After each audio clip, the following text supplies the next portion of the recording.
Hello and welcome, everybody. My name is Will Chernoff, and you're listening to the Rhythm Changes podcast, a home for creative, improvising, local music people.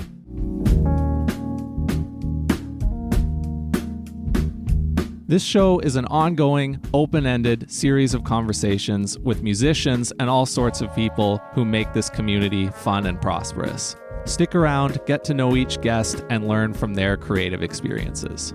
If you want to find more interviews and go deeper into the music itself, including album reviews and playlists, come join us at our website, rhythmchanges.ca.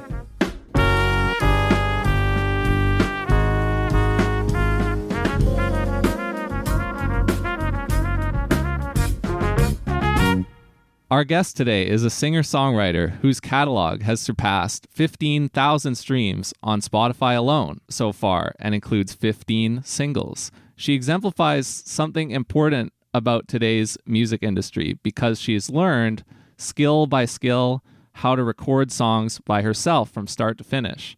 She's a graduate of McGill University in Montreal, having studied music there, but she grew up here in BC. Her next collection of music is still in the works.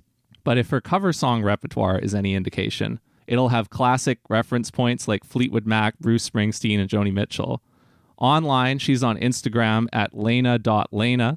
You can subscribe to her YouTube channel, visit Laynah.com, and stream her music anywhere. We welcome to the Rhythm Changes podcast, Laynah. Oh, hello. So nice. How are you? I'm great. It's a sunny day. A beautiful day. And I'm doing a podcast. I'm wearing a podcast swag shirt. Like, there's a website called Podswag where you can buy podcast merch. And I'm wearing a Podswag t-shirt for the podcast. Are you talking REM, RE-me? Which is Adam Scott and Scott Aukerman, the double Scotts, just talking about REM. Sounds like I can learn a thing or two from you about this, and you can help me get set up on there too. Yes. What have you learned about making all these singles from the first one you did a year or two ago till now? Well, definitely recording, it's really good to have a system for recording. Much like photography is like this too with editing. You need to kind of have a process. Otherwise, you're going to spend hours and hours and hours. Really important to learn your songs before you're in the box.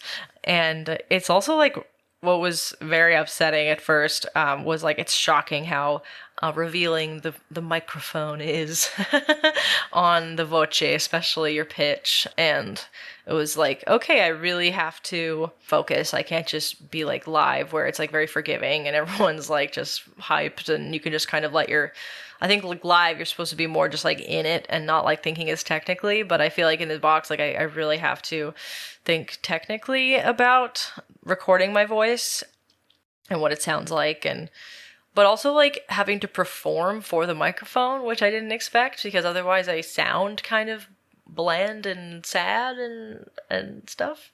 Well, not sad. That would be a good thing. People like emotion. Recording myself has gotten me to tighten up everything. Can you talk a little bit more about that interesting concept of performing for the microphone? I can really hear it now that I've started to do it. I can really hear it, especially with Phoebe Bridgers. I listen to her a lot for production. I think that she has an amazing team of people. Phoebe Bridgers does a really good job of acting for the microphone because you just can't get certain sounds out of your mouth. If you're focusing too much on the vocal region of your body, where the voice box is and everything, if you're just focusing on your how to get the perfect sound out, and you're not feeling it a little bit with your body, you can be very tense and it can sound quite, I think it's harder. It feels uncomfortable. I think it's really good for your body and therefore affects your pitch and your support and everything to be kind of do, have little dance breaks and stuff. It's a lot that you've picked up and it doesn't come easy. It's the school of hard knocks, but kind of on your own, not going out there in the world and messing up all the time, but it's you're messing up alone. Mm-hmm. and learning from it. So alone. I get stressed I have like I don't really have any followers or anything. I have to like let go of this feeling that I'm like being watched and judged when I release stuff and stuff like that. And some people are like, I'm paying a marketing team and a whole swath of people to be involved in this project that I have never done like a dry run on before. I've never just like made something on my own and see how it goes. And I find often people are putting a lot of money into something that isn't as good as what they could have done if they had been learning and working on their own for a little while. So yeah, I'm incredibly thankful to have been doing it alone, but I have Jesse also like validating me sometimes when I'm like, this sounds like a bunch of noise. It's not a song to me anymore. Do you include photography in the arts? Yes, I do. I think anyone can be a photographer these days because the gear is so accessibly priced to get like a really high quality image with little effort, and like anyone can be a photographer, but I think what sets certain people apart is the pursuing of photography as an art. I think some people are trying to do that and are maybe like going with certain trends. I see that a lot. I don't really call that art because it's often just what a bunch of other artists are doing. But yes, I would consider it can be an art. I also feel like, music doesn't always have to be an art. It can be like a jingle. Are jingles art? I mean, they can be art, I guess. I'm going to say that they are, because there's new genres of music that sample old stuff for its nostalgia value. Jingles have got to be part of that. And if they're part of that, then that means they had to have been art in the first place. Maybe. I don't know. What do you think? Yeah, that's true. I mean, I think like I thought of like the most mid 2000s example of like sampling older music, which is like Rihanna has a song where it goes like yeah yeah yeah yeah like like that, and that is like a direct pull from an Avril Lavigne song, which is like really not like the most classic example of what you're talking about, but for me it's pretty classic because Avril Lavigne and Rihanna. But yeah, no, I agree. I think it's like repurposing stuff. So you're a photographer. You've shot photos for me, and I really enjoyed doing that, and they turned out great. You're also a musician, and you're doing other creative work now. So what did photography teach you about the other creative work you do now? I feel like photography taught me to follow my instincts. I think it's a really good thing as a musician, of course, to have something that's special about your music and your character and everything that like stands out. And I think in photography, it also helps nowadays. When people really like my work, they like really like my work for photography, and they're like, oh, I found you on Instagram, and I'm like not thinking about hiring anyone else. Like, how can I hire you kind of thing? And I find that my images also like don't look like other people's images often. Like I definitely really like and I try and emulate certain photographers sometimes, their editing styles, but it's also like really the editing part of photography in Lightroom I find is really similar to audio mixing. Like there's a parametric EQ, that's like decibel levels on one side, and then the frequency, that's the word. I was like, the word. Anyway, I find it's really similar to the way you edit in Lightroom, how like you have like this little curve thing and you're kind of making points along the curve to like kind of map out the light levels in the image. That's just kind of like a fun parallel. I haven't really like, it's not like it's taught me much about doing either, but it is kind of like interesting how similar I do find photography to music, is that anyone can like learn an instrument and anyone can take a really nice properly exposed photo, but it's good to like be yourself and follow your instincts. What's the best way for somebody to discover their ideal vocal range? Oh, Oh Canada. I used to sing Oh Canada in D. I'm pretty sure the last big note, like Oh Canada, is like the top of the octave of the song, maybe? It's very revealing. Some people are like multi-voice parts, like Jesse. Jesse has a beautiful falsetto, and he also has a nice gravelly bass. And like, I feel like you also have quite a wide vocal range. I've heard you sing multiple different voice parts with Early Spirit and stuff. But yeah, Oh Canada, or like any kind of traditional song like Danny Boy, truly like American folk music, kind of like Shenandoah. Those kind of ones often have like really big leaps in them, and they're really straight, and you can just kind of figure out what feels the most comfortable. So you're a singer now that drives most of your music. You're also accompanying yourself on guitar, etc. But we go way back because we both grew up in the same area in Metro Vancouver, and you were playing trumpet a lot when you were younger. So what actually made you a singer? Because I don't really know how that unfolded. My mom was kind of an amateur, like she would get paid to do like a wedding or something every once in a while. Like she really loved to sing, and she went to school for that. So it's the classic story. There was always some Ella Fitzgerald playing around in the kitchen, and I was very passionate about like singing like in my private time. And I had taken piano lessons and quit because I wouldn't practice, and done some like little early music classes, but singing on my own was huge. Like singing like by myself, I wasn't like, sometimes with my best friends, I would be like, okay, we're gonna sing, we're gonna like play around. And I remember when I was in grade 3, there was a kid's version of American Idol that had just come out. This was like peak American Idol. It's like Ruben Studdard and Clay Aiken like facing off on the worldwide stage, which is amazing to remember. But yeah, anyway, there was like a kid's American Idol, and I was like, if like I just couldn't, there was no auditions nearby. Like I knew my parents probably would have been like, okay, but like we'll bring you to the audition or whatever. But like it was also like insane. It was such a weird thing to watch, like thinking back about how fake it all was and stuff.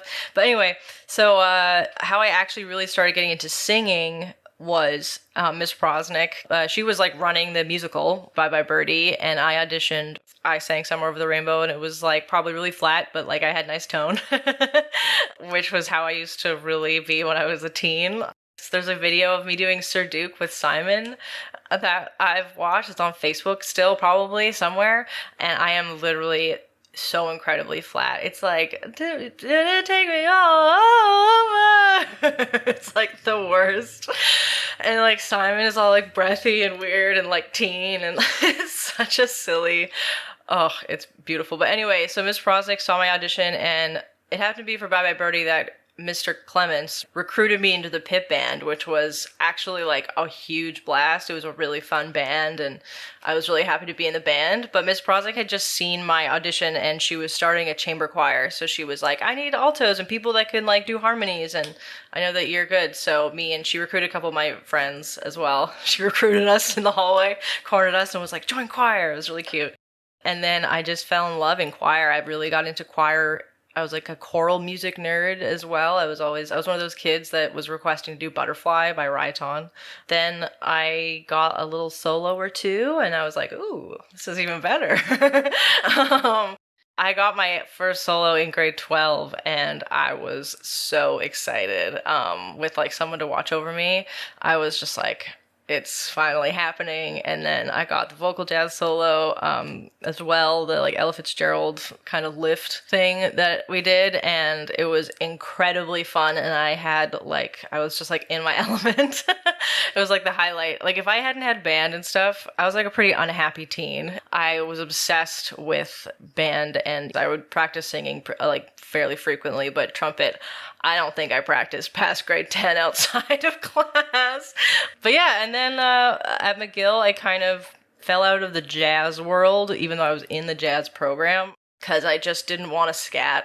I just like wasn't inspired by improvising in that way, and instead that drove me to a cappella, which was really fun and taught me a lot about arranging, and that was really great. And I wasn't ever actually pursuing original music, like, at all. I was just like, that's not for me. I'm, like, not a songwriter. I can't write songs. I wrote a few songs when I was, like, in grade 9 that are absolute dog vomit. And I don't think I'll ever be a songwriter. Like, and then, like, when Jesse and I started dating, I just, like, started writing songs. Like, a huge thing, actually, though, was learning guitar. Like, I didn't have a primary instrument for all of this. And now guitar has, like, really unlocked music writing, because there's also a thing about like functional theory in playing a like accompanying instrument.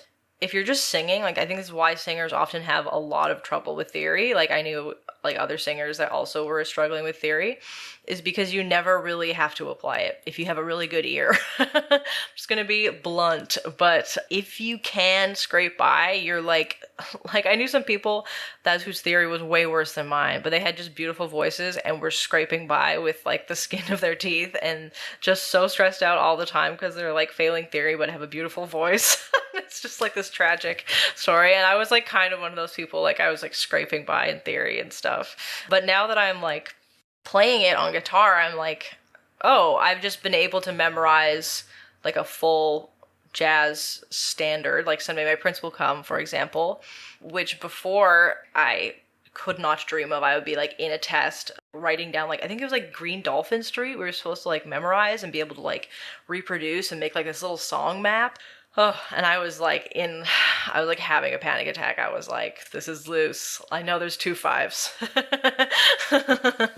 But yeah, and then ever since Jesse got me to squeeze out a song, I've been doing, that sounds so gross, squeeze out a song. I've been very, very much in love with expressing myself in that way, and very inspired to keep doing it. So your partner, Jesse Daniel Smith, I enjoy his music absolutely in addition to yours. And you've talked a little bit about how he inspired what you were doing.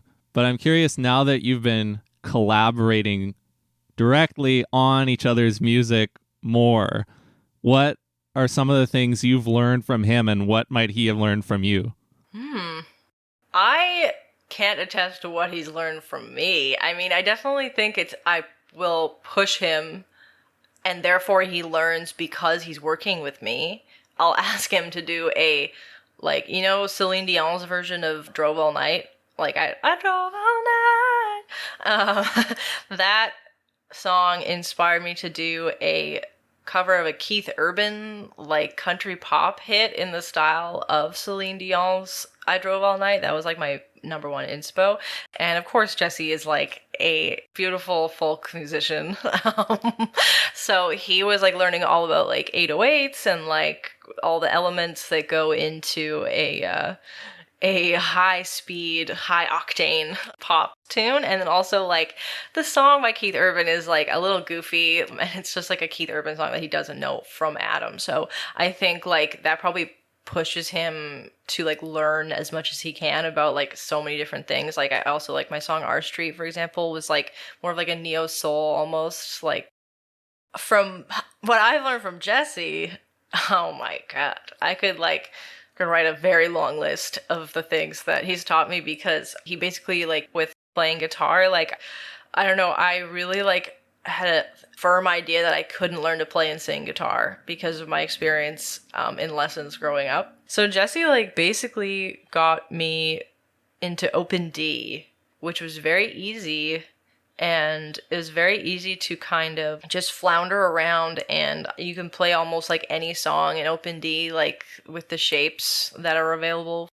So yeah, Jesse kind of like opened my world back up to the possibility of playing guitar while singing, and now I do it every day. Jesse really got me to like just like be more confident in my music ability, and that led me to get back on the guitar, and which has completely like changed my world. And like that is literally 10% of what Jesse has taught me, because he also taught me caged within guitar, which is the absolute best, because I can finally like play jazz chords, which is like so fun.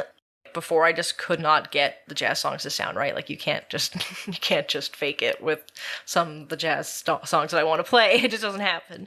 And then all this stuff about audio, like I almost understand compression because of Jesse. I'm almost there. So, and I'm sure he'll continue to, even though sometimes I'm a bad student, I'm like really like not able to focus on what he's saying. With audio, he's a really great teacher. So let's step out of the studio and out into the city now. You did this timeline, which I'm pretty sure is all correct because I've seen it along the way. You grew up here where I'm living right now in the Vancouver area. Then for university, you went to McGill, so you went to Montreal. You were living there for several years. Then recently, you came back to BC with Jesse for 2 years, but now you're back in Montreal. What's different about how you will approach Montreal now that you're back? Now that we're back in Montreal, it's really nice, to be honest, like just to have our own space. Like we were living at my parents' because they were graciously allowing us to use one of their old rooms in the basement as a studio. So like that was really cool to just like have a room dedicated to music for the first time ever. But it also was really tough with 4 adults to like navigate the kitchen that we were all sharing and the laundry that I was like solely responsible for. So like we have like this tiny little apartment in Montreal. It is literally so small. Like, and also we have a lot of street noise here, which I didn't expect. So that's kind of adding like a new vibe to our music. Nothing is free. We have all this like independent space, but we're also like on like one of the busiest streets of Montreal. We're like right on Park Avenue. We're like super thankful to have our own space, and we're just learning more and more. Every time we get a new challenge for audio, we're like, we just learn more with it. What's your living radius like out there in Montreal? Like, what are some of the places you go to hang out at and do out in the city around where you live right now? Oh boy. Well, we are so blessed with our neighborhood. Like, I am going to say hands down, the Mile End has been the nicest living experience I've like ever had. It is so... We have everything so close to us. We have PA grocery store, just to name drop. Shout out to PA. And we have 2 different coffee shops within exactly 350 meters of us, which are the same like branch. There's like 3 locations and 2 of them are within 350 meters of us. So like the whole time we were in BC, we're complaining so hard about like walking 40 minutes to Old Crow, being like, oh, in Montreal, it's going to be so nice. We're going to have cafes. And it's truly like, it has more than delivered. It's like, there is literally like, and there's not even like, if we really needed to, there's a coffee shop like up the street that looks really nice that has like proper lattes and everything. So, but yeah, we're like up the street from Resonance as well, which I'm sure you know about. Down the street, I've been to a show already at Ursa, Martha Wainwright's new venue, and one of my friends was playing there and I took some photos and it was really pretty. They have like a terrace and stuff. Montreal is like the capital of terraces. They're like these beautiful like outdoor decks that are just everywhere, and Jesse and I have had beers at Dieu du Ciel's terrace. And have you been to Dieu du Ciel? No, I've only bought their beer in bottles. Oh yeah. Okay, yeah, it's so good though. I love it. So yeah, and also Nantel Music is our new... We even have like a music store that's within walking distance. Like, I cannot believe how convenient it is to live in our neighborhood, and we are like forever thankful to the people that got us this apartment, because there is a vacancy crisis in Montreal. We're super thankful. What else can you tell me about the Montreal music scene as a lifelong BC resident?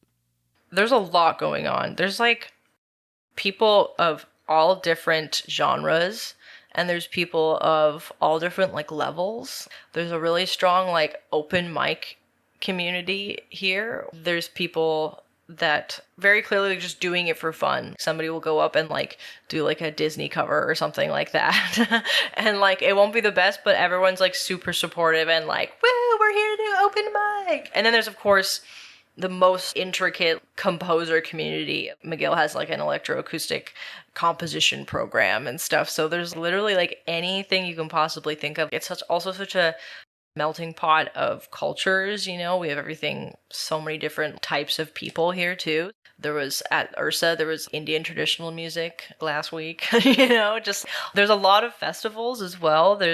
Right now there's Mural. I guess it's the Mural Festival, but there's a lot of performances and just fun music things and DJs and that kind of stuff. And there's Pop Montreal that's going on, which is a really big festival that I guess it's pop, but there's a decent amount of folk and other genres that are mixed in there. There's so many musicians in Montreal. Yeah, I don't know if that's sometimes a bad thing for the community or a good thing. I guess it's a good thing because there is always stuff going on, but also sometimes it feels like everywhere is full. Honestly, why I'm back on Instagram is just to like keep up to date with the scene and everything. Like so much of the communication seems to go through Instagram. And I kind of just want to like be part of the community, know what's going on. I want to start doing YouTube, and you've done a bit of YouTube. So what have you learned about using that platform?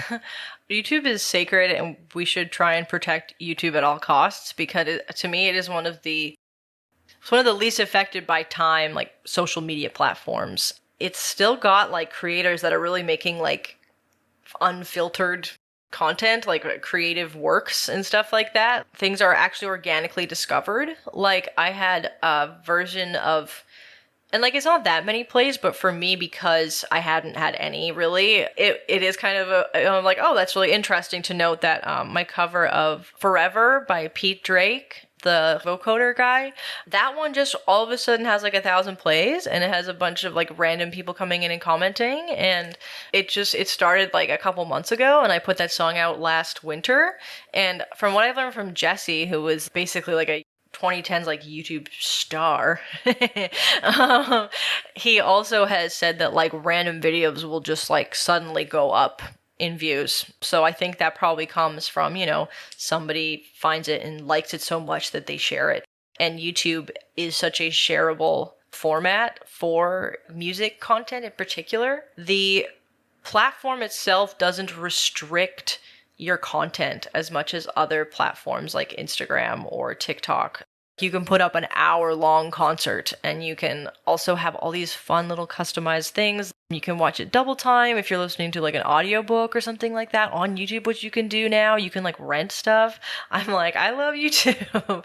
And I think it's like really great for musicians. And I have been like moving has been very, very time consuming. So I haven't, and also we haven't really had like a proper space set up, but like I need to do more YouTube videos because it's the best way I find to like make content for yourself that like is both promotion because you're putting it out there, but also you get to like work on stuff and you get to record something that you can release, and you get to like make a song and arrange something, That's funny that you mentioned the Pete Drake video, because you've also had that April cover video. I thought you were going to mention that. So April was not fully organic. That's why.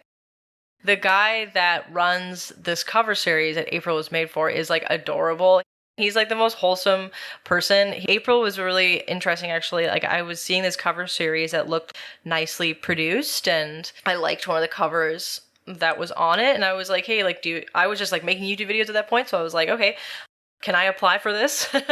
And he's like, well, we usually don't accept submissions, but we actually currently are looking for somebody from Canada, because they were trying to like pick somebody from like all sorts of countries and stuff. He was like, I like you and Jesse's work, and here's a list of songs, which was also super helpful. He was like, took the time. He runs like parties and music-based parties with like DJs that are like well known and that kind of stuff, and like he'll also have concerts with like rappers and stuff like that in LA. He was like just super passionate about it. He was like, yeah, we're just doing this cover series. I think it's going to be great marketing that also like benefits the community. And I was like, yes, like this is so awesome. And he like gave us a list of songs that he thought would work, and I was like, I love all of these. Thank you for narrowing it down also, because people are so vague about everything. He like gushed at us about like how much he liked it, and we were like, yay. And then it got like a ton of views on their channel because he just has like a huge audience of people that are following what he's up to, because he's like a party dude serving the community with good times. So yeah, anyway, YouTube is great, and April is also really fun, and Beach Bunny is a really great band, and everyone should listen to them. So I know you told me when I asked you to come on that you're working on another batch of stuff that you can release as singles or maybe even a longer project. So just describe what you're working on to whatever extent you know so far, what you want it to be, and also what would it mean to you for it to be a successful release? Yeah, I have a few songs that I've been working. Some of them I've been like writing, kind of like half writing for like almost a year and a half. I was thinking, this is like all unconfirmed also. I don't know actually what I'm going to be doing, but I do know that I have about 8 songs that could go into an EP or something like that. Or like, is that called a record at 8 songs? I don't know. I think like I've been taking most of this moving time and like unstable recording space time, the street noise is really a problem. So I'm actually thinking about just postponing all of the recording of this stuff to the fall when we can take out our air conditioner and close the windows. But yeah, I'm working on some stuff right now that's a little more like indie folk rock inspired. I've been listening to this artist called Lamelda, who I absolutely love. It's Lomelda. She's just like a really solid, kind of nostalgic, but also has a bit of that like, it's not like a lo-fi thing. It has almost a bit of that like Blake Millsy kind of woody, really nice production on it. RAP for Jesse trying to like match stuff that I gave him that's like recorded in the most beautiful studios of all time. He does an amazing job with the situation that we're in. I mean, my songs are literally always about anxiety and like childhood trauma. I have actually one song about my grandmother, mainly because her name is really nice, Henrietta.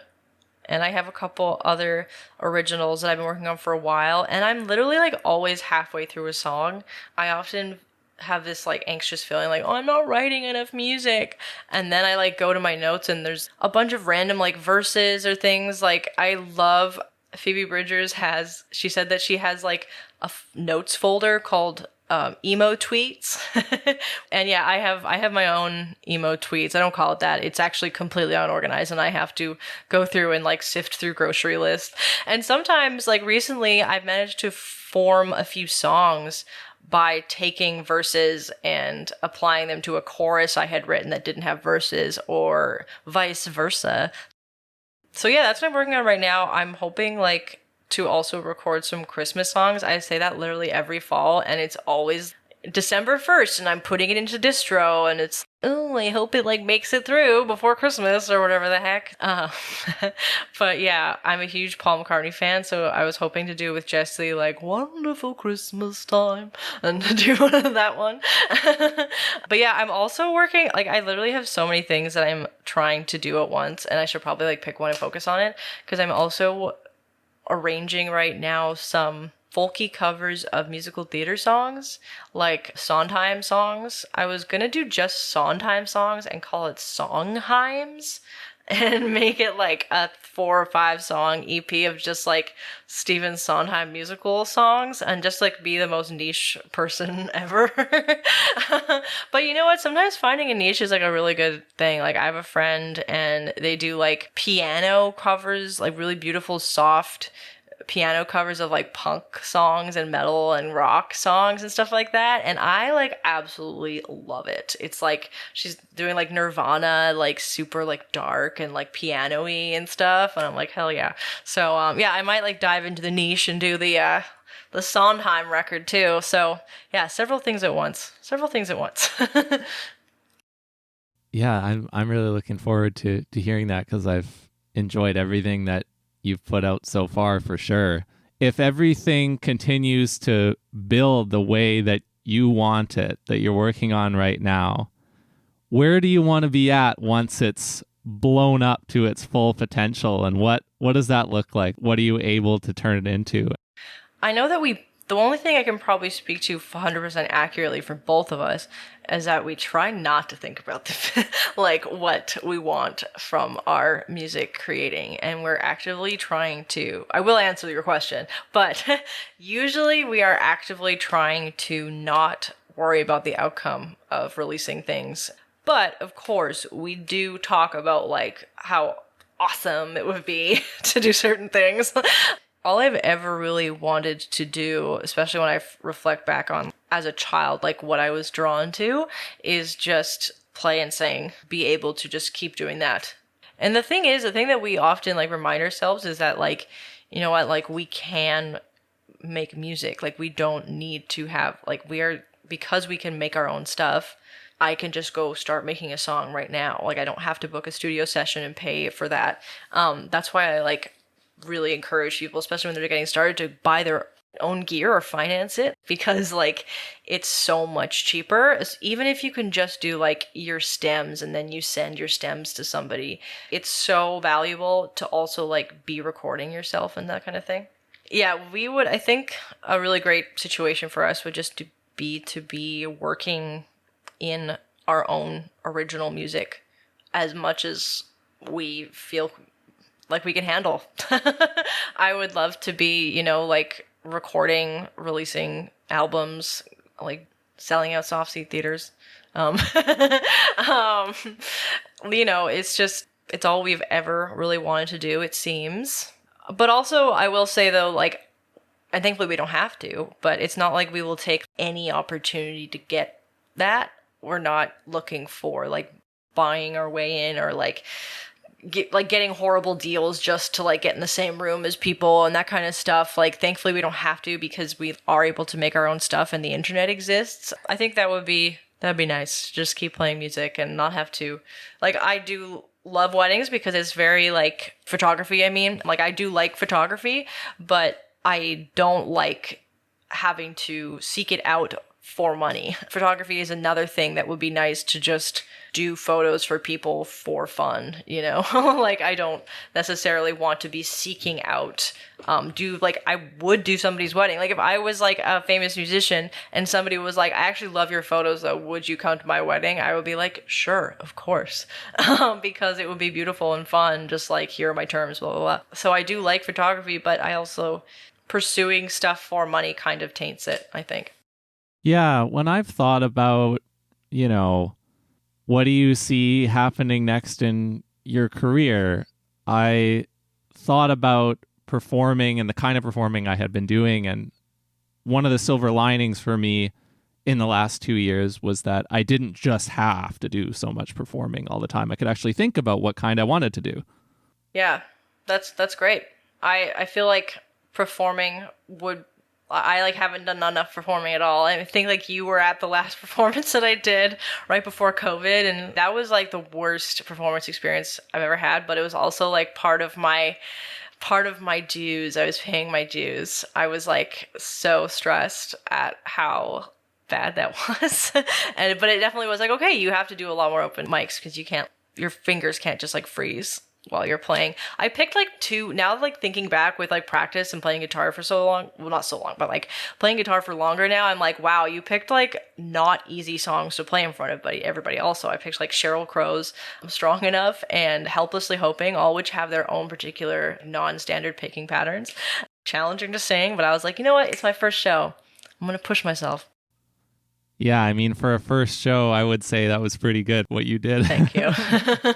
Appreciate it. I want you to know that I really enjoy the way that you and Jesse do this stuff and how you've approached it. And I often tell other people who are curious about what to do next about you guys as kind of a model for how I think it should be done. Nice. Thank you. I enjoyed hearing more about that from you today. Thanks so much for taking the time.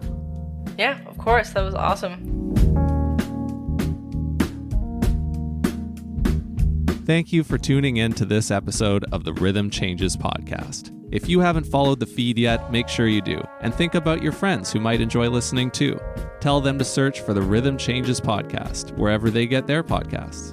If you want more from us, visit our website, rhythmchanges.ca. The Rhythm Changes podcast is a Chernoff Music production. Copyright 2021, Chernoff Music.